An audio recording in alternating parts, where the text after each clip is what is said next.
6 months into the worst Ebola epidemic in history, the world is losing the battle to contain it. Leaders are failing to come to grip with this transnational threat. In a speech to the United Nations member states at the beginning of September, MSF's international president signalled the failure of the current strategy for combating Ebola. No organisation, and that includes MSF, is equipped to deal with the explosion in the number of cases, the dozens of infected health workers, and collapse of the affected countries' health systems. Many of the member states represented here today have invested heavily in biological threat response. You have a political and humanitarian responsibility to immediately utilize these capabilities in Ebola-affected countries. MSF teams in the field are utterly overwhelmed. They've treated over 1,000 confirmed Ebola cases in 5 treatment centres since the epidemic began. As soon as a facility opens, like here in Liberian capital Monrovia, beds fill up. All areas, all districts of the city today have people dying and people getting sick every day. They are asking for help. They don't know how to respond to this, because if they call the hotline, nobody will come and pick them up because the system is completely overstretched. There are too many and the response is too weak. MSF staff see coercive measures such as enforced quarantine only add to the panic and increase the risk of civil unrest. Equally counterproductive is cancelling international flights. Not only does it compromise humanitarian aid efforts, but it also weakens countries already in crisis. Punishing or isolating affected countries won't turn the tide of this unprecedented epidemic. The urgent need is for more treatment centres, more mobile laboratories and more skilled staff.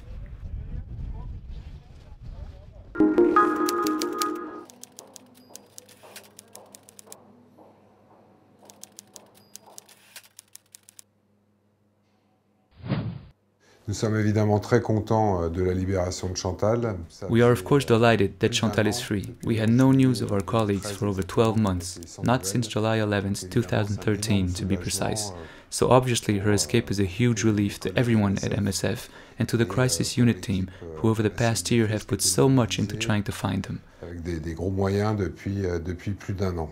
Chantal va relativement bien. Chantal is relatively well as somebody who spent 14 months in that kind of situation can be. She's tired and she's lost weight. The last days of her captivity were grueling. She managed to escape during military operations. Elle a réussi à s'échapper en profitant de manœuvres militaires. The 3 other members of the team, who were in Kamango in July 2013, are still missing. Our thoughts go out to them. The crisis unit continues to search for our 3 colleagues and make contacts, and we hope that they too, like Chantal, regain their freedom very soon. We remain fully committed to finding them.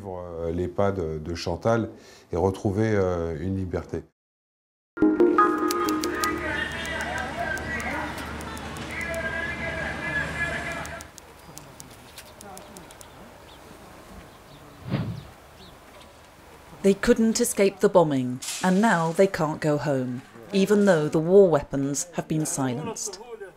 The return to calm is relative for the many Gaza Strip inhabitants living without water or electricity in overcrowded schools or several families to an apartment. After this war, I don't think there is a hope. What hope after all these destructions and after the old buildings that was destroyed? I think Gaza needs more, as they say, 20 years to rebuild and to set up all the structures in Gaza. Everything is destroyed in Gaza. The Israeli offensive protective edge left over 2,000 people dead and thousands of casualties. Hospitals certainly won't be enjoying the return to peace, as the most seriously wounded will need multiple operations and other patients dressing changes and physiotherapy. And the psychological scars, especially children's, are going to need healing too.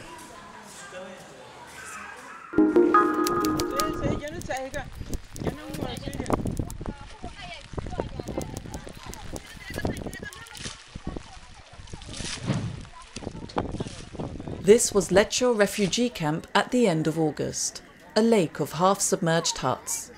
water stagnates on the flat, bare terrain, making the camp uninhabitable for the 36,000 refugees during the rainy season. The only dry area is alongside the road running through the camp. Those that are able to live in the camp or in the area find space along the road within the camp, they stay there. The others that are not able, they move down to the host community to live among people there. The United Nations and the Ethiopian administration in charge of refugees have decided to close the camp down without proposing a suitable alternative.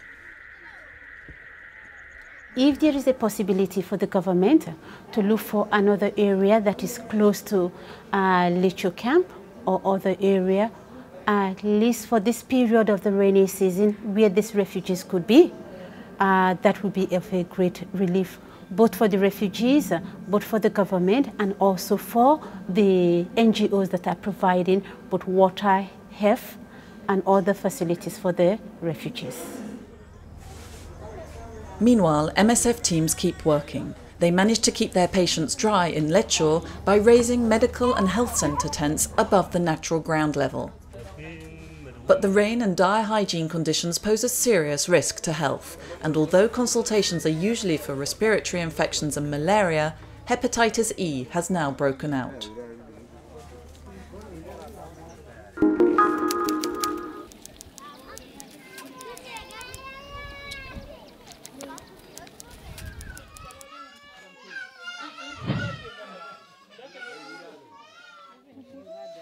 Doctors working in refugee camps know all too well that epidemics spread rapidly in settings like these, and that more emergency immunisation campaigns are needed to prevent them. Refugees everywhere should have access to vaccines, to new vaccines, because all of them are vulnerable. And you find that they don't normally complete their vaccination schedule because of the movements from their original homes to a new home. So they are really supposed to get here. Common respiratory infections can kill, and children are particularly vulnerable. However, PCV vaccine provides protection against one of the main bacteria that causes pneumonia. 10,000 under 2-year-olds in Uganda received the PCV vaccine in July.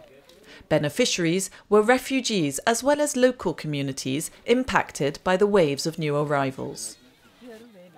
South Sudan in 2013, Uganda now, and Ethiopia soon, MSF has decided to make this vaccine systematically available in emergency settings to protect the most vulnerable from preventable diseases. But this requires removal of barriers, such as the very high cost of PCV vaccine.